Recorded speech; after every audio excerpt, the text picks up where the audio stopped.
Etiomo. Distribuição Sinapse.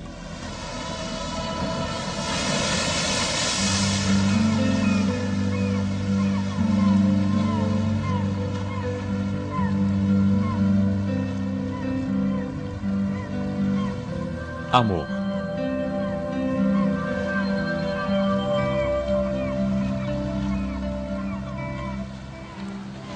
O mar está tranquilo, assim como os ventos.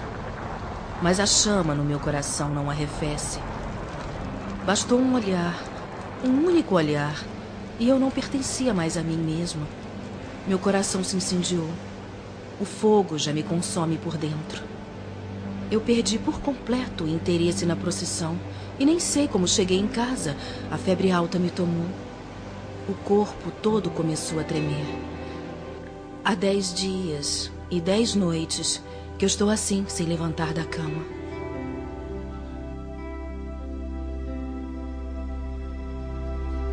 Essas foram as palavras de uma poetisa grega que viveu em Alexandria, no Egito, há 2.200 anos. Seu olhar havia cruzado com o de um homem numa procissão. Foi amor à primeira vista. Um misto de euforia e tormento. Noites em claro, uma obsessão pela tal pessoa especial.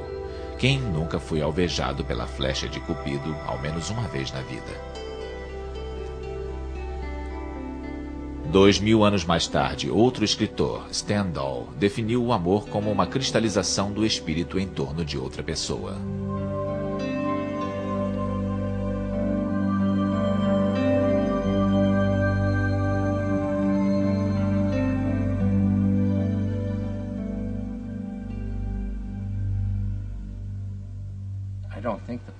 Os poetas não conseguiram.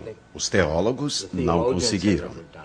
Há certas coisas, como a vida, o amor e a morte, que não podem ser definidas. Não se pode expressá-las em palavras. L'amour est un oiseau rebelle que nul ne peut l'apprivoiser. O amor sempre foi a grande fonte de inspiração para artistas e poetas. Da mais delicada ternura ao mais destrutivo arroubo de violência, eles reproduziram toda a gama de manifestações possíveis do amor. Mesmo os cientistas, que por tanto tempo ignoraram o amor, agora tentam decifrar os mistérios dessa emoção complexa.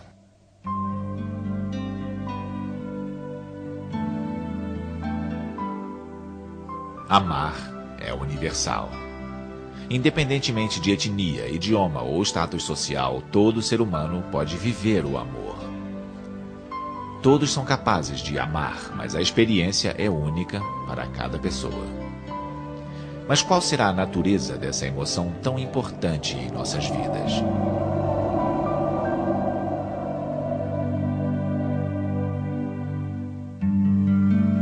Um homem, uma mulher.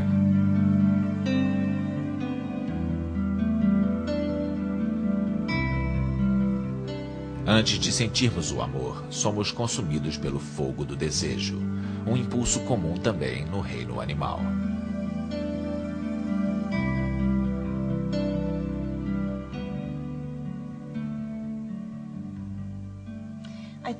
A evolução da fisiologia do cérebro levou a um mecanismo de atração que nos leva a selecionar diversos potenciais parceiros e focar em apenas um deles. Entre os pavões, os machos têm a cauda exuberante.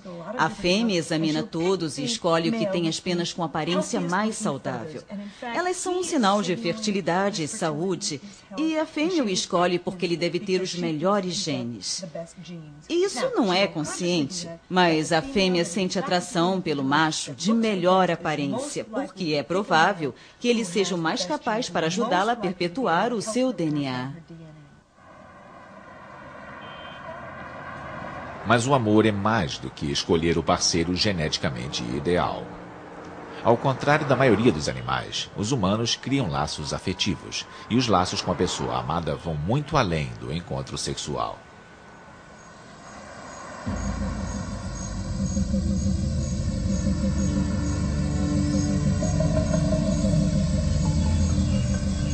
Esse sentimento tão nobre e exclusivo da nossa espécie é tão antigo quanto a própria humanidade. Ele está presente desde o nosso passado mais remoto.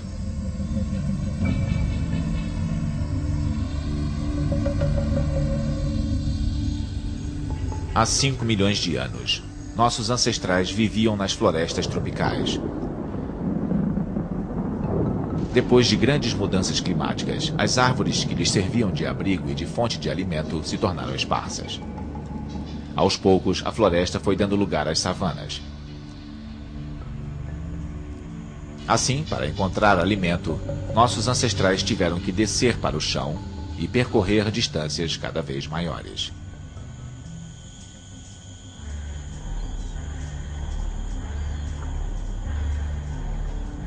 Gradualmente, os primeiros humanos foram adotando a posição ereta e o andar sobre 2 pés. Eles se adaptaram ao novo ambiente, assumindo a postura bípede. Há cerca de 2 milhões de anos, essa mudança anatômica levou a mais uma: o crescimento acelerado do cérebro, que teria implicações importantes no desenvolvimento da espécie.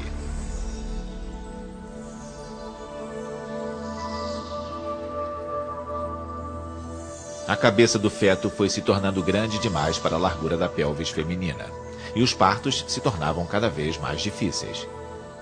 A solução encontrada pela natureza foi fazer os filhotes humanos nascerem prematuros, como criaturas vulneráveis antes de concluir a sua formação neurológica e psicológica.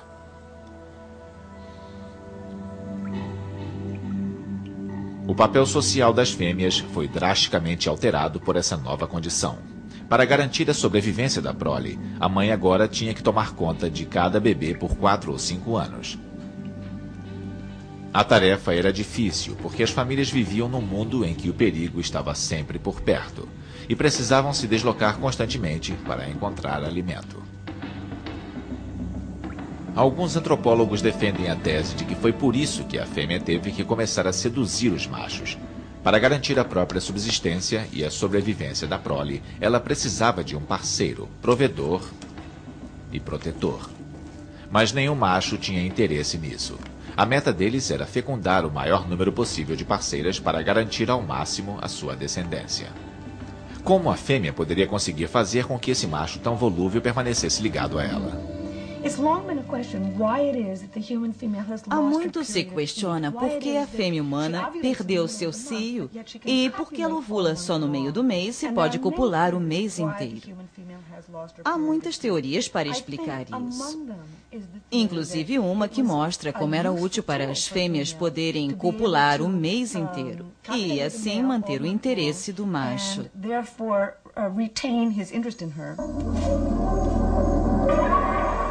Então podemos concluir que foi nas fêmeas que surgiram os primórdios da emoção do amor.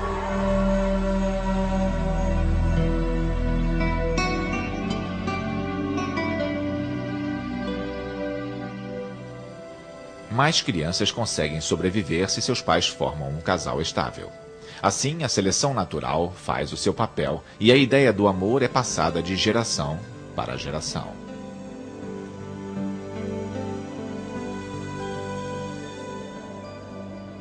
Nossos ancestrais formavam uniões para a vida inteira? Talvez, mas isso não é o mais provável. Um casal precisa de 4 anos para garantir a sobrevivência de um filho. Como alguns antropólogos lembram, também é aos 4 anos de casamento que acontece a maioria dos divórcios nas sociedades modernas. O amor é uma emoção primitiva, um impulso inevitável, mas ele também pode ser efêmero, forte, mas fugaz, ligado aos ciclos biológicos de reprodução.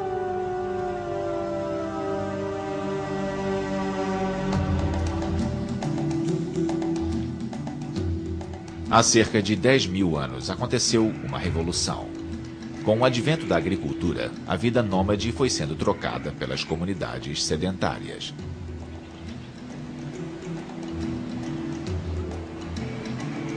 A necessidade de cultivar a terra para sobreviver reforçou a importância dos laços familiares.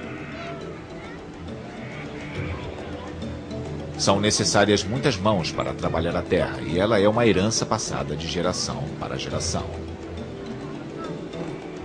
A agricultura e o surgimento de uma herança a ser passada transformaram as relações entre os sexos e levaram à domesticação do amor.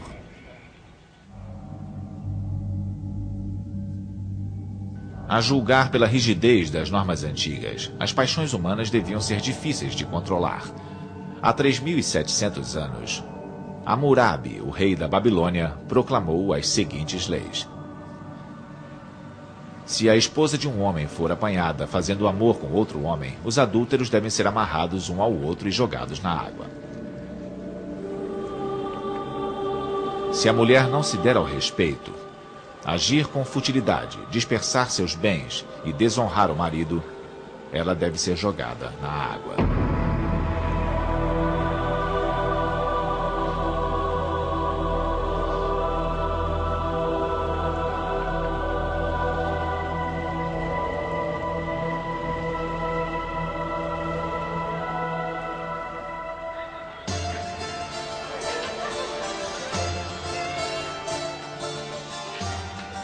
Na Grécia Antiga, a condição feminina era um pouco melhor.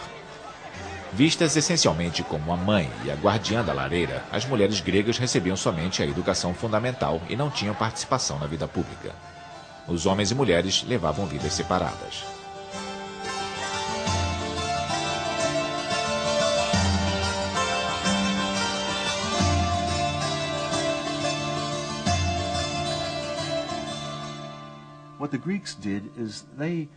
Os gregos consideravam o amor como um tipo de passatempo fora do casamento e que envolvia grande admiração pelo objeto do amor. E isso podia acontecer com homens que admiravam jovens rapazes, por exemplo. Eles se apaixonavam por esses meninos e o amor durava até eles virarem homens feitos. Homens perfeitamente normais podiam perder a cabeça por causa de meninos ou por causa de uma concubina. Elas tinham um papel importante na vida das classes sociais mais altas, como as geishas japonesas. O que não havia entre os gregos, e ainda demorou 1000 anos para ser inventada, foi a combinação entre amor e casamento.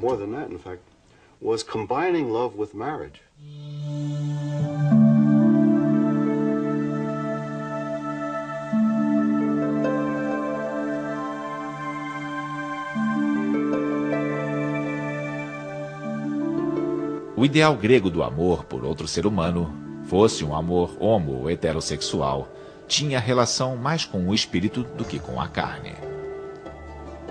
Era o amor platônico, um conceito deixado para nós por um dos maiores filósofos da antiguidade, Platão. Platão dizia que o amor devia nos aproximar de tudo o que é belo, bom, verdadeiro e eterno. Primeiro, devíamos amar a beleza do corpo, para em seguida amar a beleza da alma, que é superior. Só então seríamos capazes de atingir a beleza absoluta, ideal, eterna.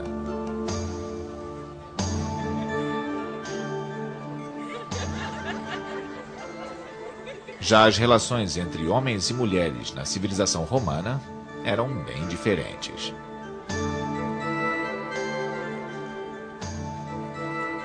Gradualmente, as mulheres romanas foram conquistando a igualdade perante a lei e, como consequência, passaram a ter mais reconhecimento social e maior liberdade. Desse ponto em diante, os homens não eram os únicos a desfrutar os prazeres da vida.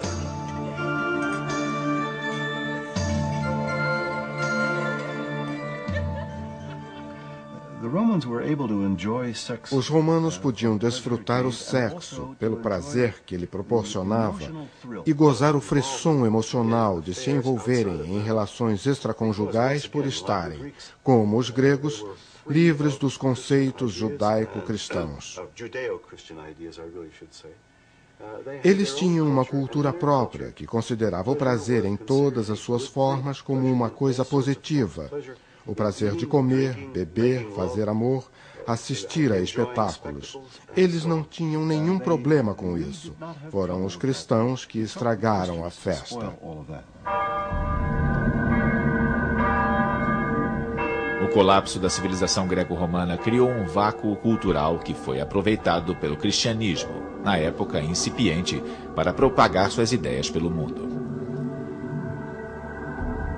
Associado à sexualidade, o amor humano, então, foi relegado por muitos séculos como sendo sinônimo de pecado.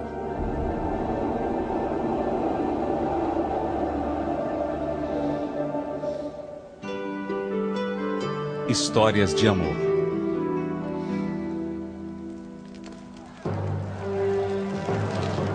Na Idade Média, a vida era difícil. As pessoas se preocupavam com a sobrevivência e não com conversas sobre emoções.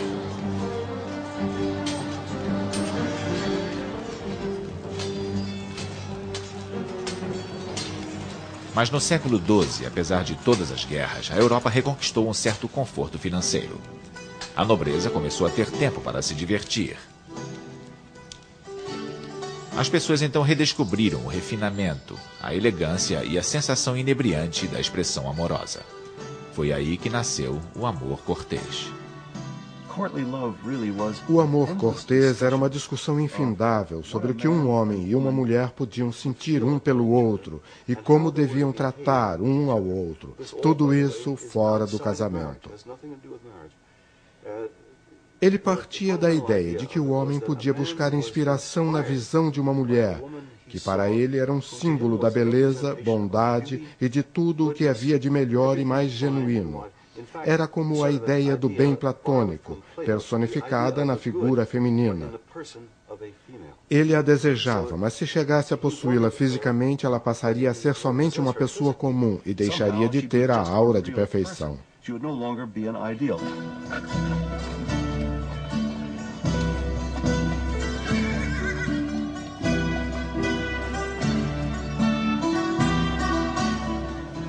O amor devia ser expresso através de palavras delicadas, forjadas para atrair a atenção da amada.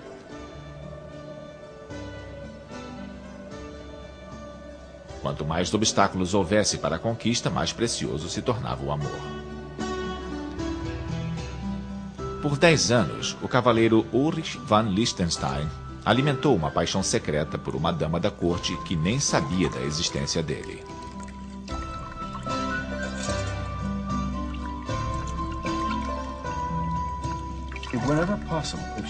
Se ele conseguia pegar a bacia onde ela lavava as mãos, a levava para seu quarto e bebia a água como um líquido sagrado. Depois de 10 anos, finalmente ele conseguiu que alguém revelasse a ela o seu amor e pedisse permissão para que pudesse lhe falar. E ela finalmente consentiu. A dama disse que jamais o amaria, porque ele era muito feio e tinha o lábio leporino. Ele corrigiu esse defeito e ela permitiu que ele lhe dirigisse a palavra. Então ele pediu para defender o seu brasão nos torneios, e ela permitiu. E assim a história foi se desenrolando. Ele a amou e serviu durante 15 ou 16 anos, e por fim ela recebeu o cavaleiro em sua cama. E o romance durou apenas 2 anos. It lasted only about 2 years.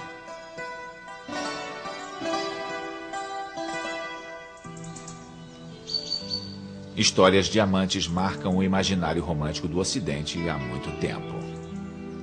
Existe alguém que não conheça a tragédia de Romeu e Julieta? Shakespeare concebeu o casal que, separado pela rixa entre suas famílias, jamais poderia viver o seu amor e escolheu morrer nos braços um do outro.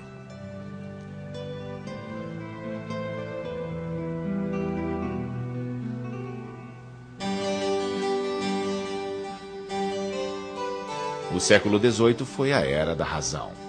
As emoções deviam ser escondidas.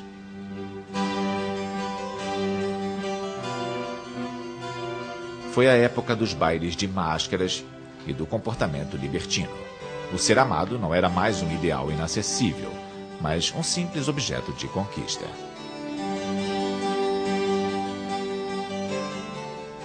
A sedução transformou-se num fim por si mesma, e o amor se tornou um jogo de frivolidades, tanto para homens quanto para mulheres.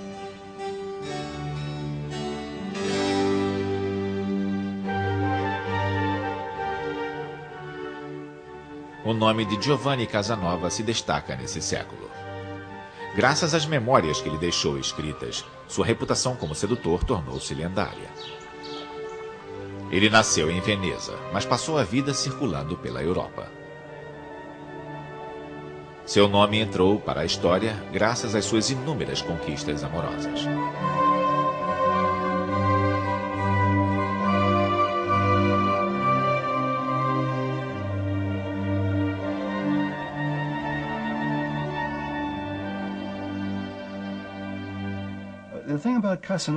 Casanova existiu de verdade e teve, segundo suas próprias contas, 126 casos amorosos e mais algumas centenas de encontros casuais e sem importância. E o interessante é que recentemente foi lançada uma nova biografia de Casanova, mostrando que ele teve mesmo todos esses casos, mas gostava realmente das mulheres e não só as usava. Se eu soubesse qual o seu segredo, poderia vendê-lo por milhões, mas o fato é que ele gostava das mulheres e conseguia terminar com os casos e manter a amizade delas. Todas continuavam gostando dele depois.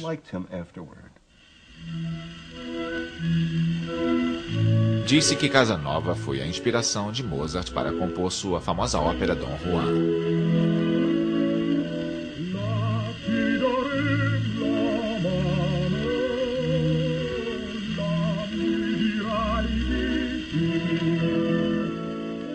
O grande jogo da libertinagem hoje nos faz rir, mas os espíritos mais sensíveis que viveram aquela época devem ter sofrido com o cinismo reinante. Vejamos como a Madame de Parber dispensou um jovem pretendente, o Conde de Lausanne.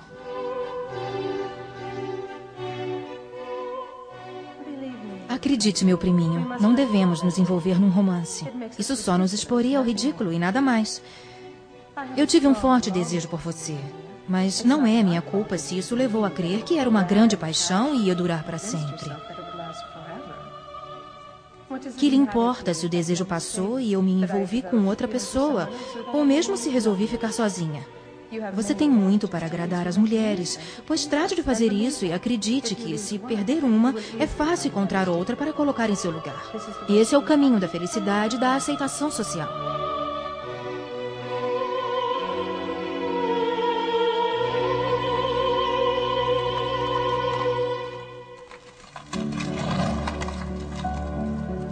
A era da libertinagem foi seguida pelo romantismo do século XIX.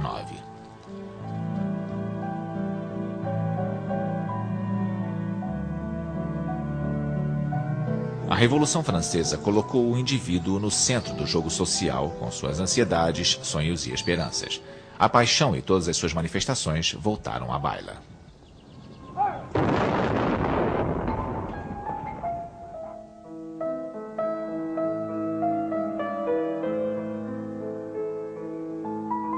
A obra do pianista e compositor Frédéric Chopin ilustra bem essa época de sensibilidade exacerbada.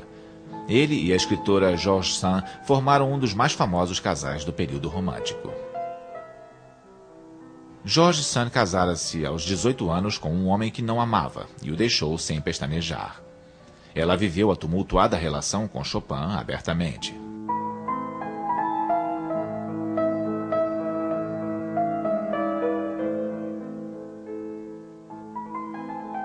Sua vida em comum durou alguns anos e foi marcada por portas batidas e reconciliações apaixonadas.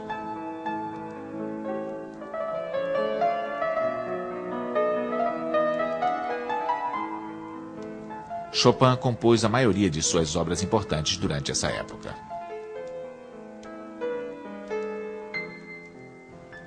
Como na época do amor cortês, os românticos idealizavam o objeto de seu amor, mas desse período em diante o amor passou a não ser mais um lazer fora do casamento. Ele ocupou um lugar central na vida das pessoas. Cada vez mais os casamentos começaram a ser feitos por amor.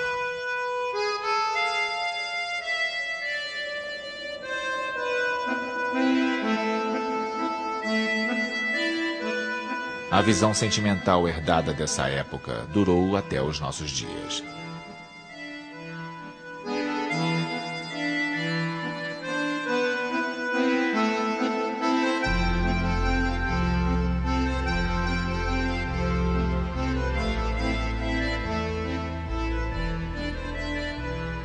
Mas o amor romântico é impotente diante da insustentável leveza dos seres humanos. Não é à toa que toda a história de amor termina quando o casal consegue ficar junto afinal e antes que o peso do tempo e do cotidiano abale a sua paixão. O amor é efêmero e sofre a influência de modas e traços culturais. Afinal, muitas vezes, os grandes românticos não são também libertinos incorrigíveis?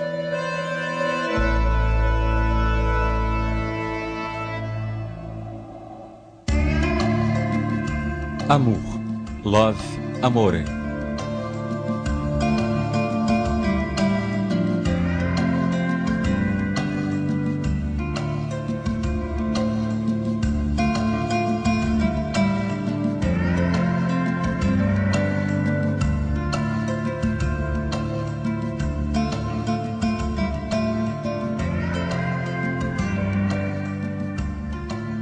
Na sociedade ocidental, nós sempre achamos que o amor romântico havia sido uma invenção dos trovadores na França dos séculos XI e XII. Mas é possível encontrar sinais do amor romântico em quase todos os lugares do mundo. São poemas e canções de amor, a magia do amor, suicídios e homicídios cometidos por amor, mitos e lendas falando de amor. Os antropólogos pesquisaram evidências do amor em 166 sociedades e encontraram em quase 90% delas.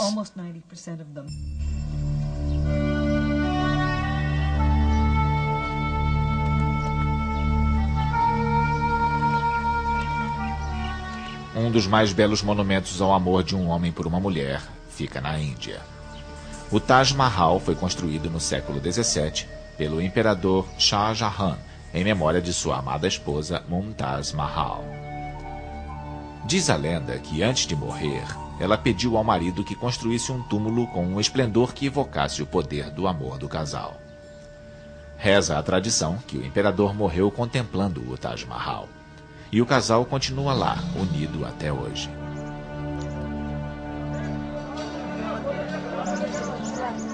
Mesmo na atualidade, a cultura indiana é fortemente marcada pelo romantismo.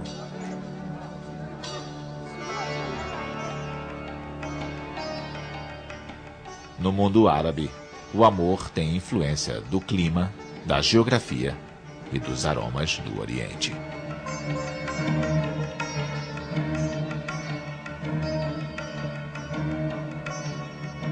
Quand il y a une noce, ou même quand il y a une rencontre entre un homme et une femme. Nos casamentos e mesmo nos encontros entre um casal, há sempre a presença do perfume.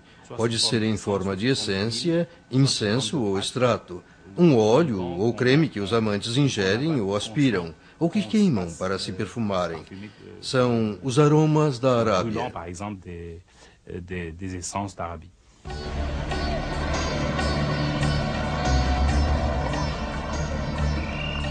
No Oriente Médio, o amor é mais discreto do que no Ocidente. Mesmo nas grandes cidades modernas, é raro ver casais trocando carinhos em público.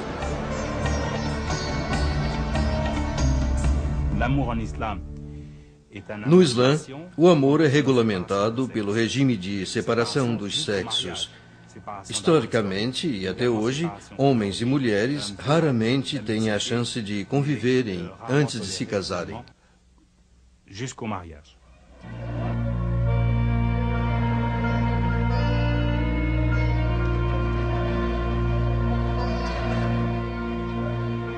A falta de intimidade entre homens e mulheres faz nascer um padrão muito sutil de discretos gestos de sedução, cheios de olhares significativos. Essas estratégias não são exclusividade dos amantes do Oriente Médio. Os gestos do jogo amoroso são iguais no mundo inteiro. Há muitas coisas que os casais fazem durante a corte e que têm razões biológicas. Há o chamado olhar do acasalamento. Se você olha fixo para alguém por 2 ou 3 segundos, você sinaliza que deseja um contato com aquela pessoa. Há um mecanismo no flerte em que você olha para o alto com os olhos abertos e sobrancelhas erguidas e depois para baixo, desviando o olhar. Isso foi observado em mulheres do mundo todo.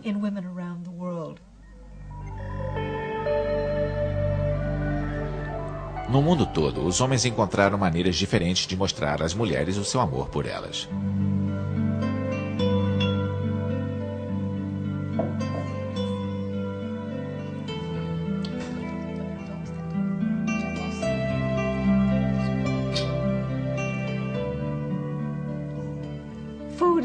A comida é parte importante do ritual da corte.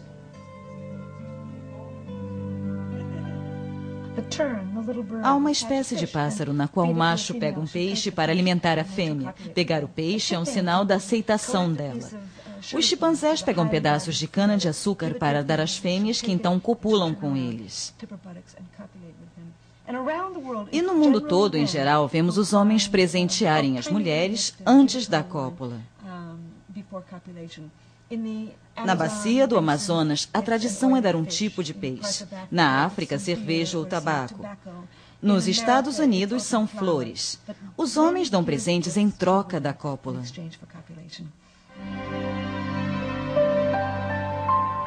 Em todos os continentes, não são apenas as estratégias de sedução que se parecem. Homens e mulheres do mundo todo usam as mesmas regras para escolher parceiros.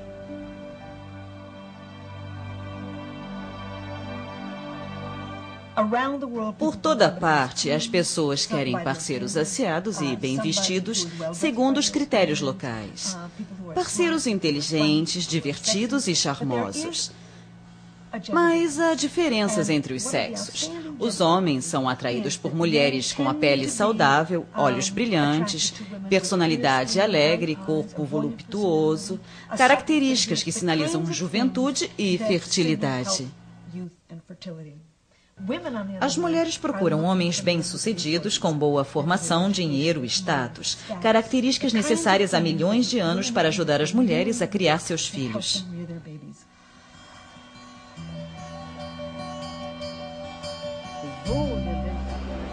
Pesquisadores tentaram medir o amor em povos diferentes. Descobriram que, no mundo todo, o amor pelo parceiro é igualmente forte, mas que nem sempre a visão do amor é a mesma.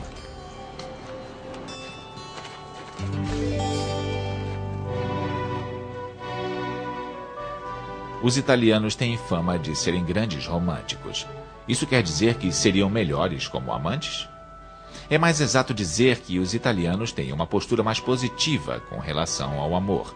Para eles, estar amando é sinônimo de alegria, felicidade e êxtase.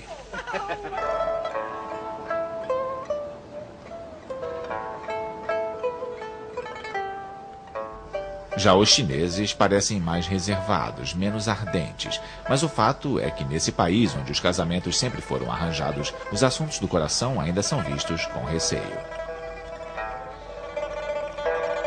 Os escritos chineses revelam essa visão sobre o amor. Poucos ideogramas estão associados à felicidade. O amor sempre aparece como sinônimo de tristeza e melancolia.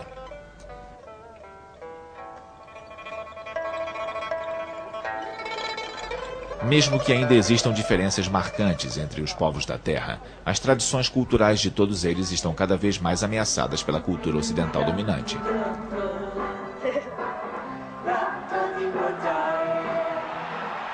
O desenvolvimento das comunicações, a influência da mídia e a maior mobilidade das populações ajudam a tornar as culturas mais homogêneas.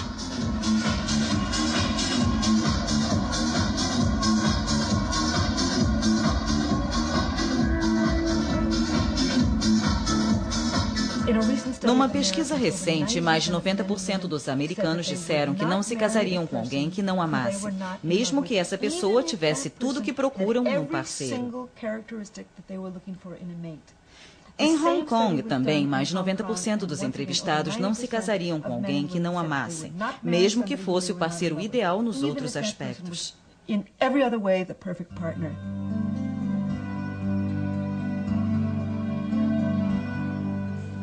Mas adotando os modelos ocidentais de amor, o resto do mundo pode acabar caindo nas mesmas armadilhas. O sentimento de solidão e a dificuldade de expressar frustrações muitas vezes atormentam os amantes nas sociedades ocidentais. Mas quando um homem e uma mulher se encontram, é a cultura que determina a atração que eles sentem? Ou serão seus traços naturais mais profundos?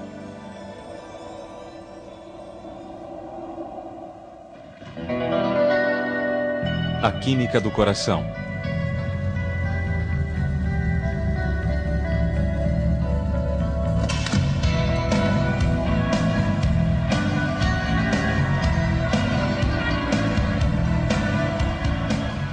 Revolução sexual, amor livre, divórcio e aceitação da homossexualidade. Essas novas realidades sociais levaram ao crescimento sem precedentes dos mais diversos tipos de relações amorosas. E, por sua vez, os cientistas começaram a estudar a emoção do amor para compreender o seu funcionamento.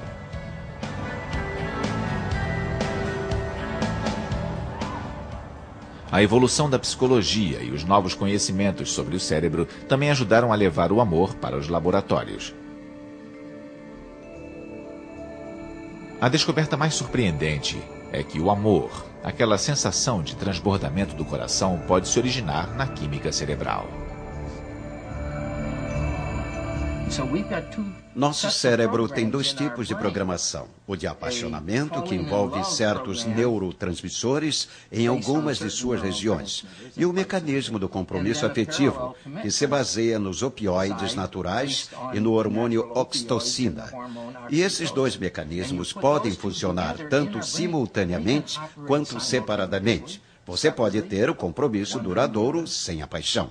You can have the long-term bonding without the infatuation.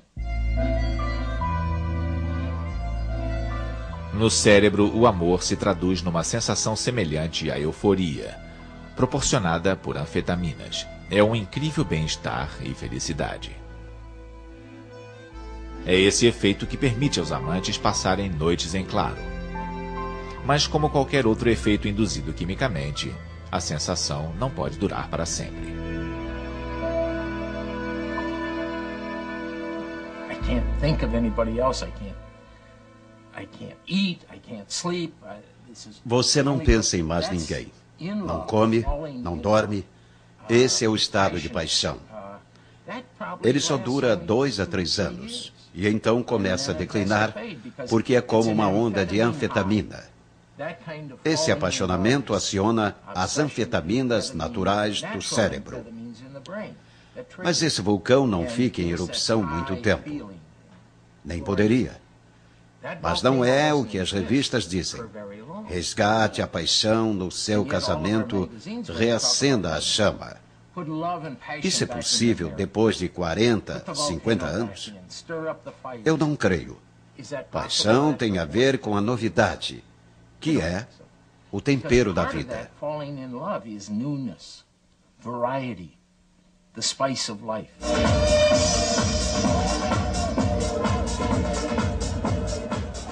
Como todos os mamíferos, o ser humano emite odores específicos que afetam as outras pessoas, como todos os cheiros do ambiente. Desde a infância, certos cheiros ficam gravados na memória.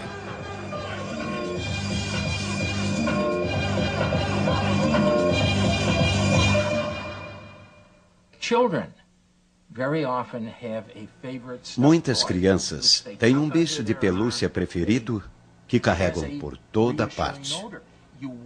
Porque o cheiro transmite segurança. Se for lavado, ele perde a graça para a criança. É uma sensação que remonta à segurança do cheiro do seio da mãe. Há glândulas de suor em torno da auréola. E o bebê associa o cheiro à segurança, conforto e alimento.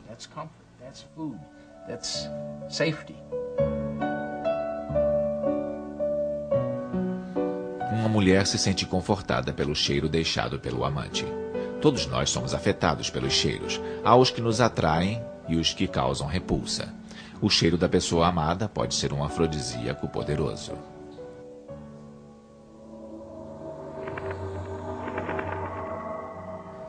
Uma das grandes descobertas do século XX foi o inconsciente e seu papel fundamental nas relações amorosas. O inconsciente é formado por lembranças, impressões e sensações que registramos desde a infância. Mais tarde, essa estrutura mental irá determinar a nossa capacidade para amar.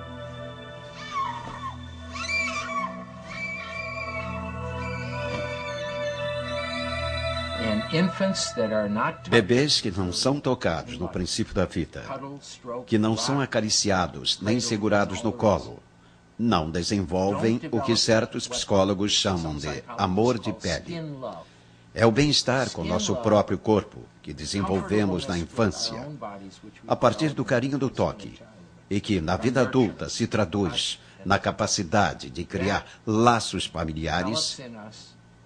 O amor de pele vira o amor familiar e na puberdade ele faz com que a gente possa se apaixonar.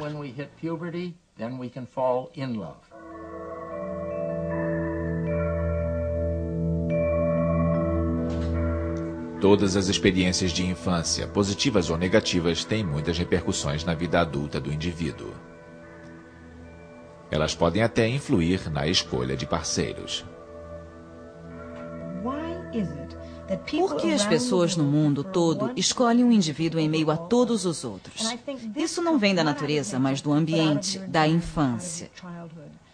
É o chamado mapa do amor.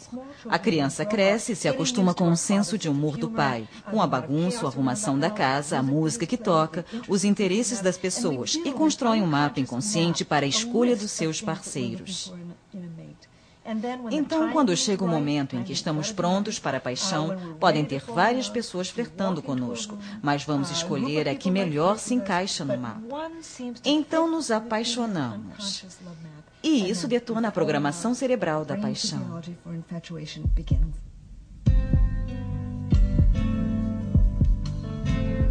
Isso pode explicar por que alguns buscam mulheres maternais e outros preferem femme fatales.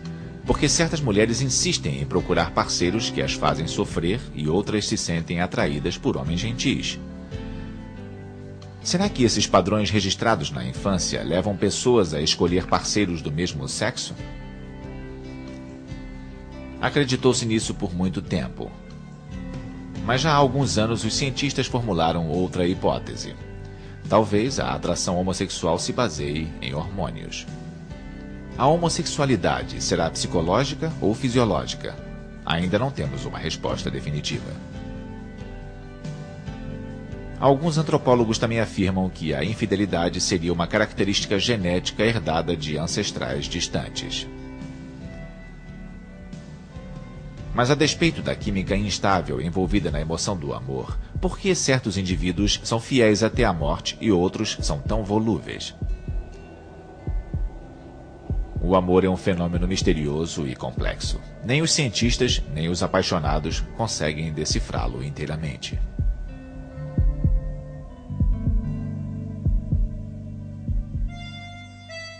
Para sempre o amor.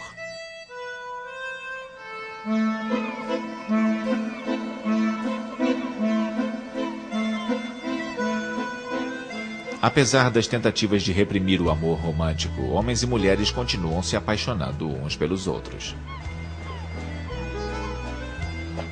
Mesmo em haréns, em sociedades onde os casamentos são arranjados e em comunidades que celebram o amor livre, a paixão nunca deixou de incendiar o coração dos amantes. Ao contrário do que reza a crença popular, os homens que se apaixonam mais depressa podem ser até mais românticos do que as mulheres.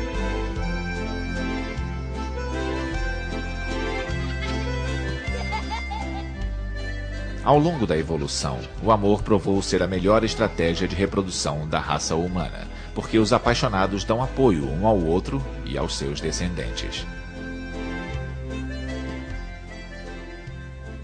Hoje, os métodos anticoncepcionais, a inseminação artificial e a fertilização in vitro alteraram as bases da relação entre o amor e a procriação.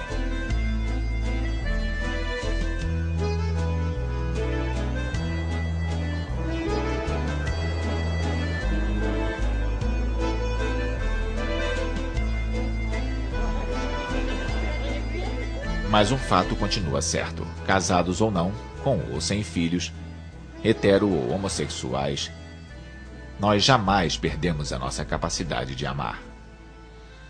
Ao longo dos séculos, os humanos ergueram barreiras para conter e controlar o amor, mas hoje essas barreiras foram derrubadas e as pessoas estão mais livres do que nunca para amar da maneira que escolherem. Com a evolução do conceito de indivíduo na sociedade industrial, ninguém mais teve que se casar para agradar a família. Hoje podemos escolher o parceiro que quisermos. Acho que deve aumentar a ênfase no amor romântico por todo o mundo.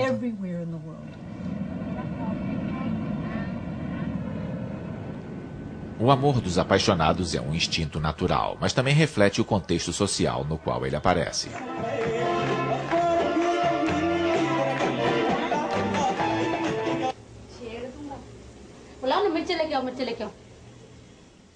Portanto, a forma como os papéis femininos mudaram ao longo do século XX modificou radicalmente as relações entre os parceiros. As mulheres devem ganhar mais vantagens e um papel mais ativo na sedução e até no processo da conquista. De certa forma, elas já têm esse poder, mas ninguém fala nele. Na prática, ele já existe, mas ainda não podemos defini-lo. À medida que a sociedade progredir, enriquecer e as pessoas ficarem mais informadas e abertas, mais importante será o papel feminino no jogo amoroso.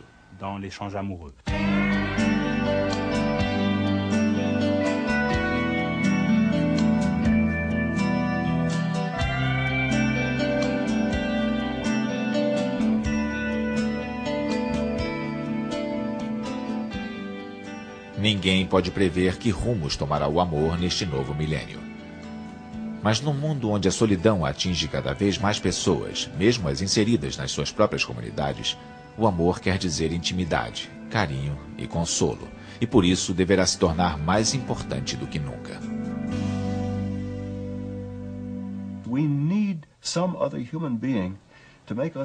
Nós precisamos de outro ser humano para nos sentirmos valorizados. De uma pessoa que seja nosso protetor e a quem nós gostemos de proteger. Alguém que seja um confidente e para quem possamos ser confidentes. Alguém que esteja ao nosso lado para as coisas mais diversas e que, coincidentemente, seja nosso parceiro sexual e ideal. Nós precisamos do amor e por isso ele voltou a ser valorizado. Mas temos que admitir que ele está diferente do que já foi, porque não acreditamos mais que exista um parceiro perfeito. Já aprendemos que não há.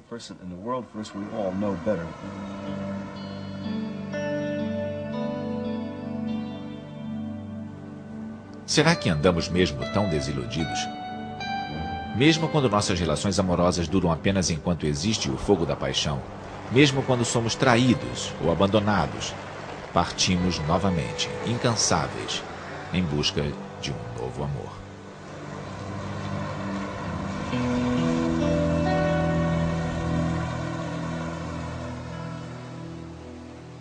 Por também sermos herdeiros do nosso legado cultural, podemos ser volúveis, passando de uma conquista para a seguinte, ou talvez estejamos numa procura obstinada pelo parceiro ideal, como os cavaleiros medievais. Mas todos vivemos a busca eterna pelo amor. Nas modernas metrópoles, encontramos mais pessoas ao longo de um único dia do que nossos ancestrais conheciam a vida toda. Mas isso não facilita a tarefa de encontrar um parceiro, o amor eterno.